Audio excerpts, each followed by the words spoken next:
I'm Elex Michaelson. This week, the issue is impeachment. We are better than that. Adjourned. The public hearings are adjourned for now. What did we learn? And are any Republicans convinced? Plus, the issue is another Democratic debate. I thought you might have been high when you said it. Did this shake up the race? And what did our focus group of undecided voters think? That and more with our panel. Radio host Stephanie Miller on the left, conservative commentator Michael Reagan on the right. Plus, Gianno Caldwell is here to talk about his new book, Taken for Granted, why he thinks Democrats don't do enough for Black Americans. The Issue Is starts right now.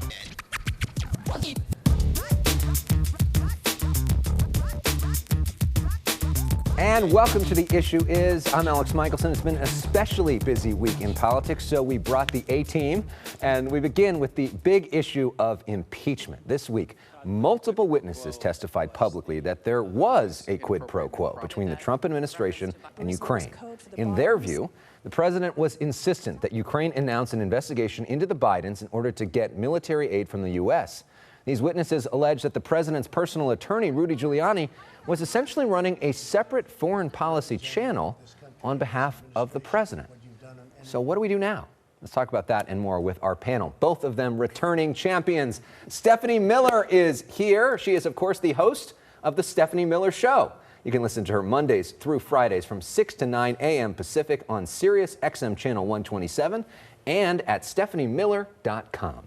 Michael Reagan is a contributor to Newsmax, an author, a motivational speaker. He's the president of the Reagan Legacy Foundation, where he honors the work of his late father, President Ronald Reagan. Of course, Stephanie Miller is the daughter of the former VP nominee on the Republican side, so you guys have that in common, right?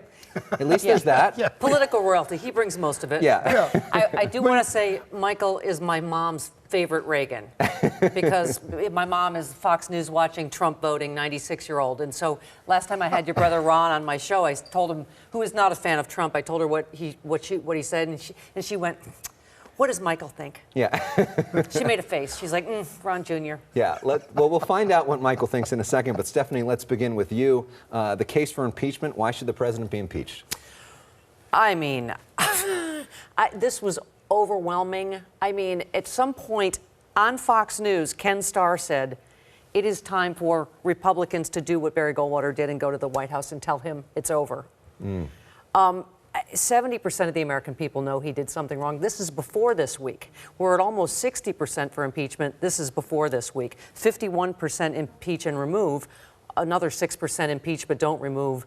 Those numbers are overwhelming. I mean, of course, it doesn't look like the Senate will convict, but never underestimate Republicans and Mitch McConnell's cowardice. If these numbers continue to go like this, and he's going to bring down the whole party. Peggy Noonan, the well-known wild-eyed socialist, just wrote a piece. About there is just no question this case was devastating. Right. So Peggy Noonan was a speechwriter for Ronald Reagan, wrote in the Wall Street Journal that the Republicans don't really have a case against impeachment.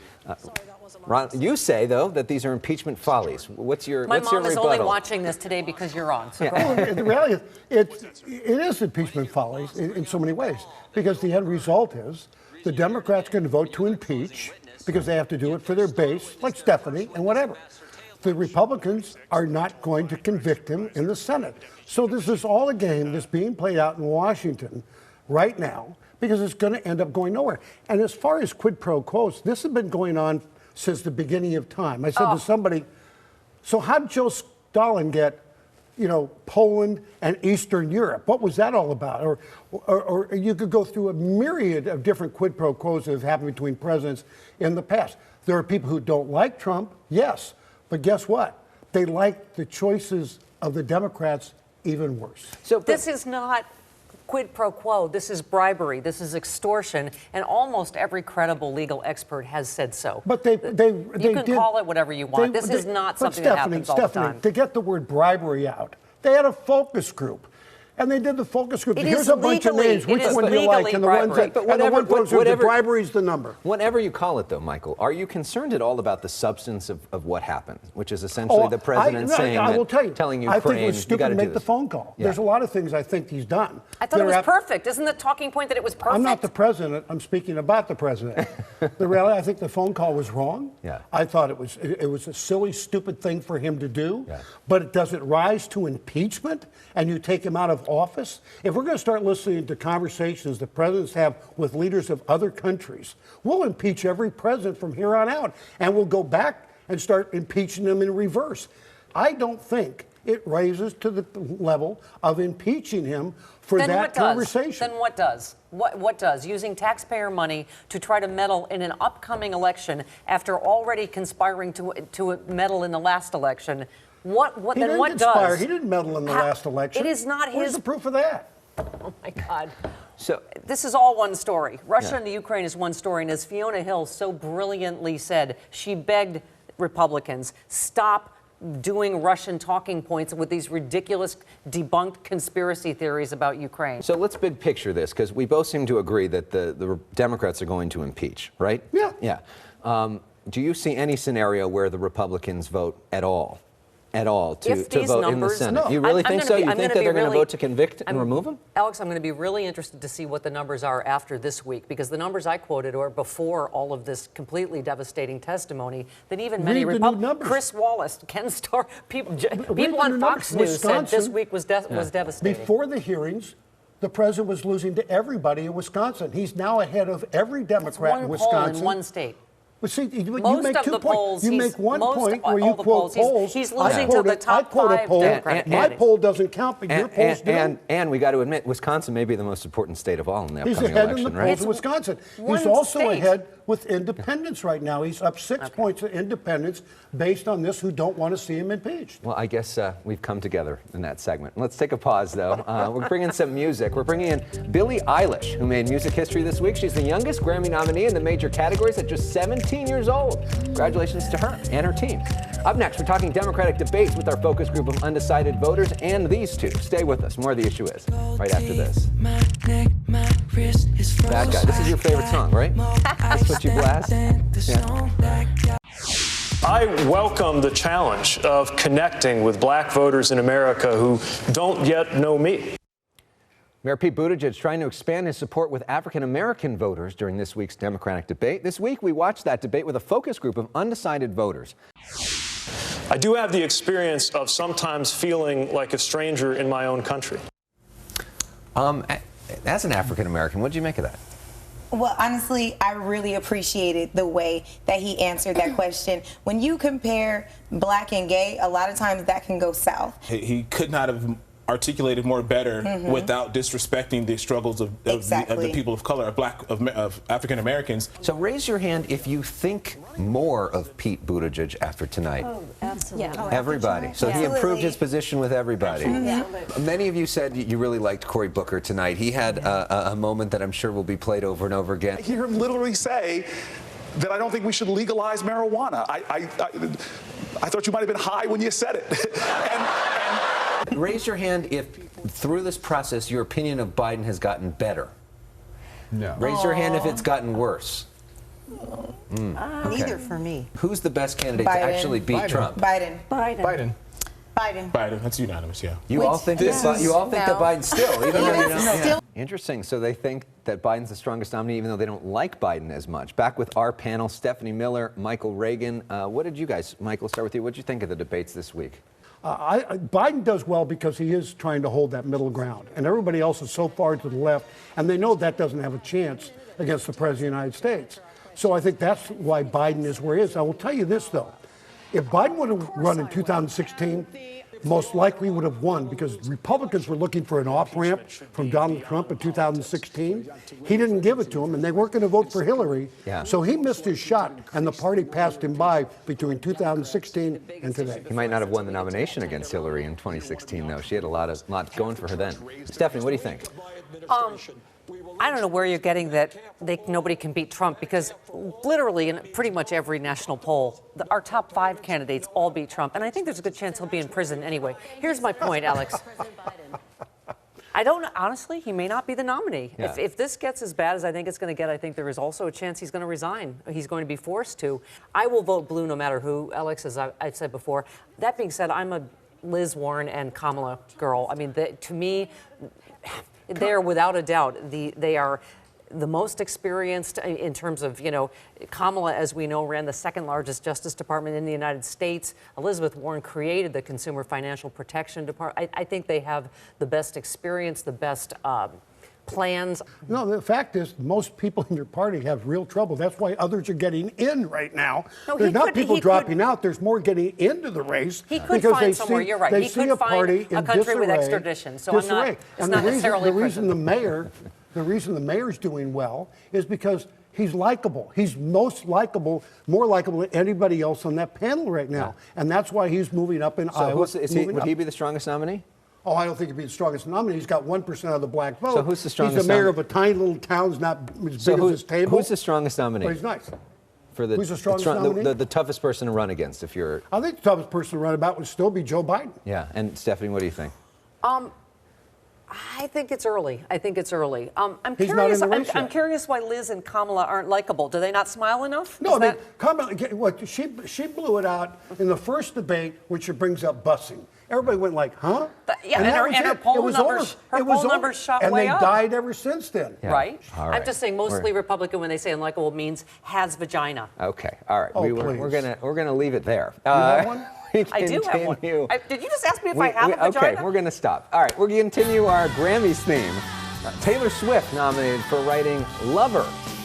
Up next, one of our favorite lovers is here. Gianno Caldwell is here. He's got a new book. He's going to talk about taking for granted, defying some stereotypes, being a black conservative. We want to thank our panel, though. Stephanie Miller, Michael Reagan. Nicely done, you both. Thank you very much. I do. Yes. Thank you. Okay. More of the issue is right after this. If you think the Republicans are not very obviously agitating racially in an effort to win over the white vote? Listen, it sounds like you're getting your facts from the Daily Onion. Gianno Caldwell debating Hassan Piker here on The Issue. It's probably our craziest debate of all. The Fox News political analyst is one of our most frequent guests here. He's the author of a brand new book that's already a top seller on Amazon. Here is the cover. It's called Taken for Granted: How Conservatism Can Win Back the Americans That Liberalism Failed. It's been endorsed by everybody from Ann Coulter to Ben Shapiro to, check this out, the President of the United States himself, who tweeted out his full endorsement to more than 66 million followers. Gianno Caldwell, welcome back to The Issue Is, and congratulations on the book, my friend. I really appreciate it. Yeah, so your bottom line thesis is a lot about politics, but the sort of the core of the book is a lot just about you and your personal experience, right? And this kind of crazy life story you have of growing up on the south side of Chicago, poor, your mother addicted to drugs, and sort of the struggle for you to find your identity in that process. Yeah, and it was a really tough journey. I grew up, as you mentioned, on the south side of Chicago, extraordinarily poor, lights, gas, and water off at the same time. Mom addicted to crack cocaine. And that was actually the catalyst for me jumping into politics. I think of one afternoon, it was a Saturday, I was riding with my grandfather through an area of Chicago called Inglewood, which is one of the hardest hit areas in terms of the violence. And we were riding by and I saw this lady who I just knew was my mom. She looked drugged up and beat down. And I began to tear up. And my grandfather saw it. And I said, what can I do to prevent this from happening? At that point, I realized it wasn't my mother. And he pointed me in the direction of politics, the elected officials. They can provide grant funding for those who want to be rehabilitated. So the very next week, I started volunteering for my local alderman. And you assumed that you should be a Democrat because of course, that's what I was everybody in Chicago that looked like you pretty much were. Or across the country. And then you started to think this party isn't for me. Absolutely, and it came. Why? It came from a conversation I was having with an African-American fellow on the street corner one day. I pontificated everything that I heard in the community. Republicans are racist. They don't care about poor people, black people, that kind of thing. And he challenged me on some of my viewpoints. But whenever I'm challenged, as you know, even on this show, I go research so I can have a stronger argument for later. And I realized the party was started in 1854 in opposition to the Kansas-Nebraska Act, which wanted to expand slavery. And all these different areas of civil rights couldn't have passed without Republican support. It amazed me. I saw a conservative ideology, religious freedom. I've come from a very religious family, entrepreneur. It was amazing, but it was also, after I saw myself as that person, I felt extraordinarily depressed, because how could I be one of these people? The lie that I had been told, that Republicans are racist. It didn't matter who you were. You can be a good person. Yeah. If you had Republican in front of you, I thought you were a racist, because that's what I was taught. And so you write about the fact that it was almost like coming out of the closet for a gay person. You felt like you had to come out of the closet being a Republican. I wouldn't know what that is. It was uncomfortable for you. It was very uncomfortable. You said yeah. you were called an Uncle Tom. You were called a Coon. House N-word. Right. You called all different names Right. in the process. Right, absolutely. And I mean, I still get that kind of hate today. It's traumatic, but at the same time, I can't run away from who I truly am. I am a conservative. I'm a proud conservative. And I believe my voice, especially having a platform on Fox News Channel to speak before millions of people with very important issues that comes up, whether it be Charlottesville or anything else, it matters and it resonates and people hear it. Well, so I'm thankful. Let's talk about Charlottesville, because that was an instance where you did not agree with what the president did. Absolutely. A lot of people feel that the president was racist in that situation. You were brought on maybe to defend him, and then you ended up saying this. I'm sorry that this is where we are right now, and I hope the president learns a lesson from his press conference on yesterday. It's disturbing. Gianno, these are very sensitive topics. Why was that so emotional for you? And do you believe what a lot of Democrats believe, which is that President Trump is a racist? It was President Trump in the 2016 election as candidate Trump was someone who I defended where I believed appropriate. When he would mention black issues, it resonated with me because we haven't had a Democrat or Republican who spoke about it in the way that he did. And I know people felt that there was insensitivity in it. What do you have to lose? I know that there was individuals who felt that what he said about Chicago wasn't true, that you can walk down the street and get shot. Well, I happen to have a different set of experiences where you can legitimately walk down the street in the city of Chicago and be shot. And your brother, my little brother was in a car with two of his friends during Memorial Day weekend 2017 when two men walked up and shot the car 25 times. He lived, but his best friend died in his arms. I've seen it time and time again. So with this particular president, what I can say about him now is in 2 to 3 years, he's accomplished more for African Americans than any president in my lifetime, certainly. He's been the most impactful president from a policy standpoint for African Americans. Of course, we're looking now at some video of a documentary you made for Fox Nation on Chicago violence, where you went back to Chicago and documented some of that. That's quite a statement that you're making. And I know most people on the left will say Barack Obama, the first African-American president, way more important for African-Americans I think than President Trump. Yeah, certainly, like you want to aspire to be. I think it broke the barrier mentally for people who believed that it wasn't possible. I congratulate Barack Obama on that, absolutely. But when we're talking about policy, talking about the First Step Act, thousands of people released from jail, 90% of them black, the lowest unemployment rate for African Americans. Since 2016 up until now, the Bureau of Labor Statistics said that there's been over 1.3 million jobs created for African Americans, funded for HBCUs, opportunity zones, jail reform. These are issues that directly impact black people. No other president that I've seen or have knowledge of has done so much for African Americans specifically than President Trump has. Now, I can agree that the rhetoric is out of control at times, is insensitive. I can agree on those things. But what matters at the end of the day is if my cousin has a job. And certainly I can say that under President Trump, they now do. We're gonna have to pause for a moment, but as we go to break, some music you chose from your favorite artist, Kanye West. Yeezy. Up next, Gianno plays personal issues, and maybe he'll teach me a dance move or two in the meantime. What's your move to just back and forth? It's better when you.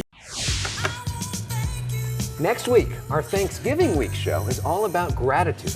With us, baseball star Ryan Braun talking about the millions he's raised through California Strong, and our own Amanda Salas is back to talk about beating cancer.